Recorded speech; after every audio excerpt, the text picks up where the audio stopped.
আসুন আমরা সবাই মিলে সোজা রাস্তায় চলি, নিজের হক নিজে আদায় করে নিই, তা দোষের কিছু নয়। তবে কারো প্রতি জুলুম যেন না করে।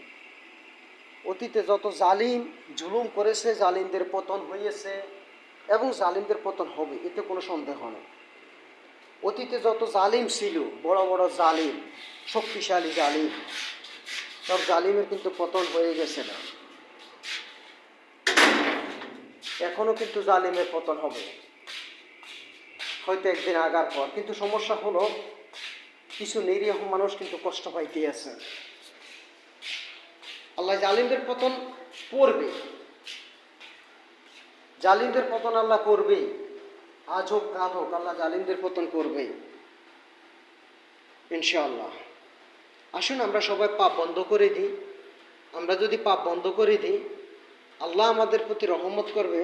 আমাদের উপর ঝড় বৃষ্টি, তুফান, ঘূর্ণিঝড়, গরম, করোনা, মহামারী, এগুলো আল্লাহ দেবে না। শুধু আমাদেরকে একটু সতর্ক হতে হবে, সঠিক রাস্তায় চলে আসতে হবে। আমরা যদি সঠিক রাস্তায় চলে আসি, আল্লাহ আমাদের প্রতি অবশ্যই রহমত করবেন। রহমত করার মালিক শুধু একজন আল্লাহ, আর কেউ নেই। অনেক জালিমের পতন আল্লাহ নিজ হাতে করেছে। জালিমদের পতন কিন্তু আল্লাহর সাহায্য ছাড়া সম্ভব নয়। আসুন আমরা পাপ বন্ধ করে দিই।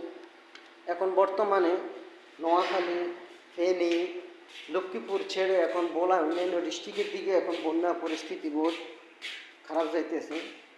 মনে হচ্ছে যেন সব কিছু আল্লাহ ধুয়ে মুছে পরিষ্কার করে দিচ্ছে, ধুয়ে পরিষ্কার করে দিচ্ছে। আল্লাহ সব কিছু ধুয়ে পরিষ্কার করে দিচ্ছে। আল্লাহ সব ধুয়ে পরিষ্কার করে দিচ্ছে। যা জুলুম বন্ধ করে দিবেন, দেওয়ার মালিক হচ্ছে আল্লাহ, আল্লাহ দিবেন। আল্লাহ।